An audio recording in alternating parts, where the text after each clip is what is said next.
Hey guys, RadNek here with a quick review of the Toro 22-inch recycler lawnmower with what they call SmartStow. So let me just give you my opinion on this. It's a 163cc mower. Most mowers you buy tend to be 21 inches and 160cc. This one's 163cc. Does it make that much difference? I don't know if it does or not, but I've cut my grass 2 times now. First time I cut it, it was kind of normal height, and then the second time I cut it, which was just today, before it started raining, it was like a jungle. So it was struggling quite a bit. But on normal grass surfaces, this mower will do just fine. I would suggest that you get one that has the larger back wheels. I first purchased the one with the electric start, had the small wheels on it, and that was a mistake.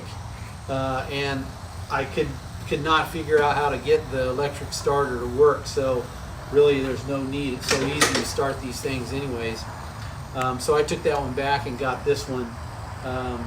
And so this one actually works really well with the larger wheels. Another thing is this SmartStow. The way this works is, it comes with a bag, by the way. I don't use the bag, but it works fine on there. I've had it on there once already. But the SmartStow simply works by clicking these things here, and then this will fold up and lock in position right there, and then you can tilt it up and store it. And the gasoline in it, or excuse me, the oil in it does not leak, so they got this engine situated so it doesn't leak at all. And this is a really neat feature because you can stack it right up against the wall. So give you a quick look at the bottom of this mower. You can see it was a jungle out there today. So, but this thing, speaking of the mulching for this thing, it mulches really well. I just wish that at a consumer level they would make a mower that had a bigger engine, maybe a 200cc.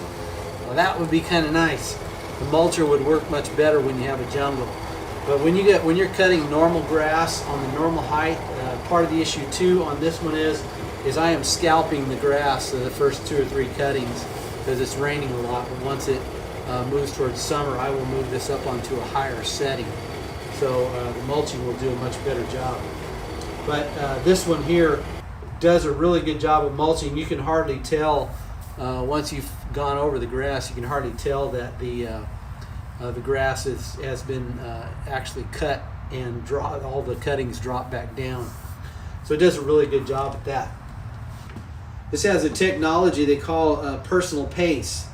And it's a pretty unique concept in that the pulley system underneath here, and I don't know if I can show you here or not, but the pulley system they have underneath here, throw that out of there, hope I didn't get that on the camera, but the pulley system they have under here actually enables the system to speed up or slow down depending on how much tension you put on this bar right here. So when you push all the way down, let's say you're leaning forward and pushing forward, it will speed to the highest speed that it'll go. And then of course just barely touching it will make it go really slow.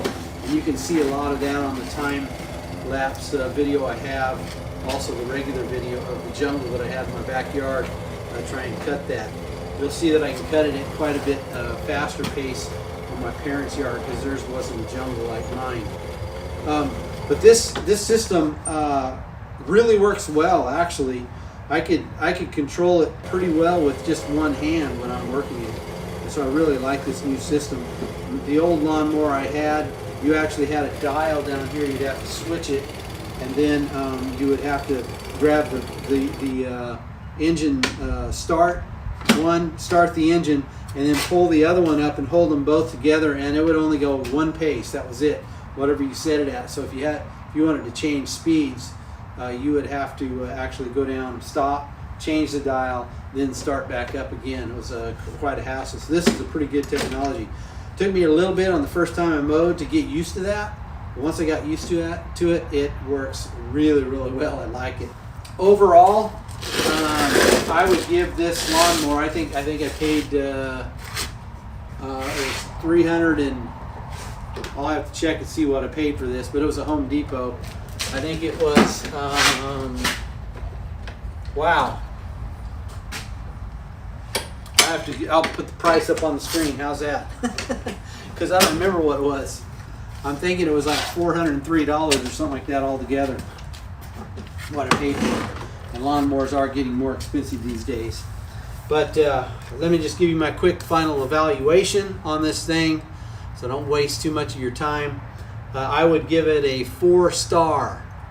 When if Toro was to make a 200cc engine and put it on here rather than a 163cc engine, I'd give it a 5-star, because then it would really mulch even jungles in your grass.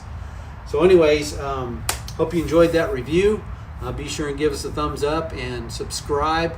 I am the bow hunting RadNek, so I rarely do anything that's not related to hunting on my video channel, but I thought I would just give you all that are in the hunt for a good lawnmower. This is a very good lawnmower, and I'm sure I'm going to have many years to come of use out of this and cutting my grass.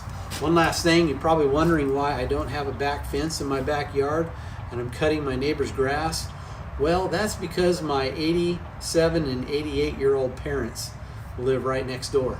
So I take care of their yard as well as mine, and thank goodness they're right next door. But anyway, stay safe out there from the China flu or the Wuhan flu or whatever it is, the coronavirus. Be sure and stay safe out there. And I'm hoping by the time you've seen this video, all that stuff is way behind us. Thanks for watching. This is the Bow Hunting RadNek.